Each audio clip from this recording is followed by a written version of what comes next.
மக்களவை தொகுதி மறுவரையறை நடத்தப்பட்டால் எதிர்காலத்தில் தென்னிந்தியாவின் அனைத்து மாநிலங்களும் ஒன்று சேர்ந்தாலும் வட இந்தியாவின் 4 மாநிலங்களுக்கு கூட நம்மால் சரிசமமாக வர முடியாது என்ற அதிர்ச்சிகர தகவல் வெளியாகியுள்ளது. ஒவ்வொரு குடும்பமும் தெருவில் வந்து உட்காருவோம்.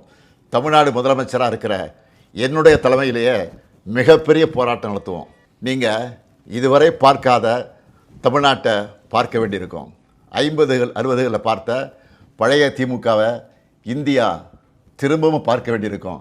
இவன் என்ன மிரட்டுகிறான்னு நினைக்காதீங்க, நான் உங்களை எச்சரிக்கிறேன். மக்களவை தொகுதி மறுவரையறை செய்யப்பட்டால் தமிழ்நாட்டிற்கு 10 தொகுதிகள் கூடுதலாக கிடைக்கும் என்று பாஜக தலைவர்கள் பேசி வருகிறார்கள்.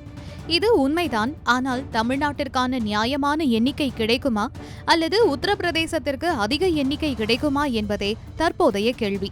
பாஜகவினர் சொல்வதைப் போல 10 தொகுதிகள் என்பது தமிழ்நாட்டிற்கான நியாயமான எண்ணிக்கை கிடையாது என்று பல்வேறு தரப்பினரும் கூறி வருகின்றனர். ஒருவேளை தொகுதி மறுவரையறையை எதன் அடிப்படையில் நடத்தப் போகிறார்கள் என்பதுதான் பிரச்சினை.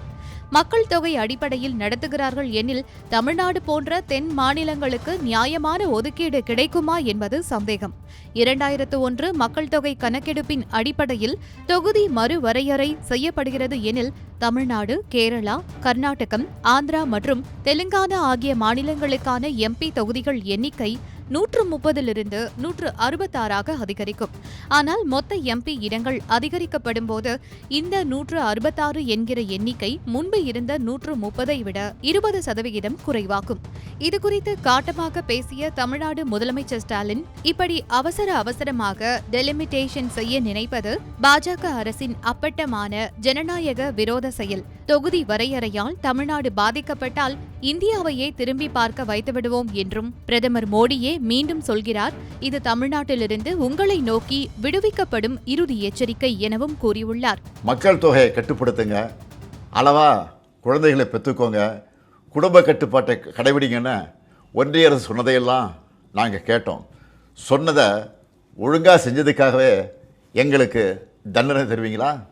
தென் மாநிலங்கள் பாதிப்படையாது என நாடாளுமன்றத்தில் வச்சு பிரதமர் அவர்கள் உத்தரவாதம் தரணும்னு கேட்டோம். பதில் இல்லை. இதுக்காக பல்வேறு கட்சி எம்பிக்கள் பிரதமரை நேரில் சந்தித்து முறையிட நேரம் கேட்டோம். அதுவும் கிடைக்கல.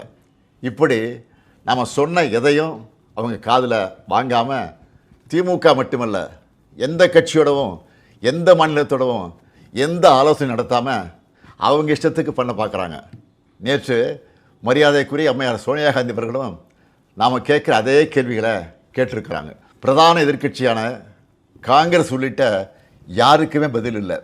இப்படி அவசரமாக டீலிமிட்டேஷன் பண்ண நினைக்கிறது பாஜக அரசோட அப்பட்டமான ஜனநாயக விரோத செயல். தமிழ்நாட்டில் இப்போது 39 தொகுதிகள் இருக்கின்றன. மறுவரையறை நடந்தால் இது 49ஆக உயரும். ஆனால் 543 தொகுதிகள் என இருக்கும்போது தமிழ்நாட்டின் பங்களிப்பு 7.2% இருந்தது. 850 தொகுதிகளாக உயரும்போது தமிழ்நாட்டின் பங்களிப்பு 5.8% சுருங்கிவிடும். ஆனால் மறுபுறம் வட மாநிலங்களில் தொகுதிகள் அதிகரிக்கும். உத்தரப்பிரதேசம், பீகார், மத்திய பிரதேசம், குஜராத் மற்றும் ராஜஸ்தான் தற்போது இந்த 5 மாநிலங்கள் மொத்தமாக 200 இடங்களை கொண்டுள்ளன. லோக்சபாவில் இந்த மாநிலங்களின் பங்கு 37%. தொகுதி மறுவரையறை செய்யப்பட்டால் இந்த மாநிலங்களின் தொகுதி எண்ணிக்கை 367ஆக அதிகரிக்கும். லோக்சபாவில் இந்த மாநிலங்களின் பங்கு 43% உயரும். குறிப்பாக உத்தரப்பிரதேசம் தற்போது 80 தொகுதிகளை கொண்டிருக்கிறது. மறுவரையறைக்கு பின் 143 தொகுதிகளை பெறும். இதன் மூலம் லோக்சபாவில் இதன் பங்களிப்பு 14.7%லிருந்து 17ஆக அதிகரிக்கும். உத்தரப்பிரதேசம் மட்டும் அதிகரிக்கும், நம்முடைய பங்களிப்பு மட்டும் குறையுமா? இதென்னங்க நியாயம் என்ற பல்வேறு தரப்பினர் கேள்வி எழுப்பி வருகின்றனர். இந்த வரையறை நடத்தப்பட்டால் எதிர்காலத்தில் தென்னிந்தியாவின் அனைத்து மாநிலங்களும் ஒன்று சேர்ந்தாலும் வட இந்தியாவின் 4 மாநிலங்களுக்கு கூட நம்மால் சரிசமமாக வர முடியாது என்பதே நிதர்சனமான உண்மை.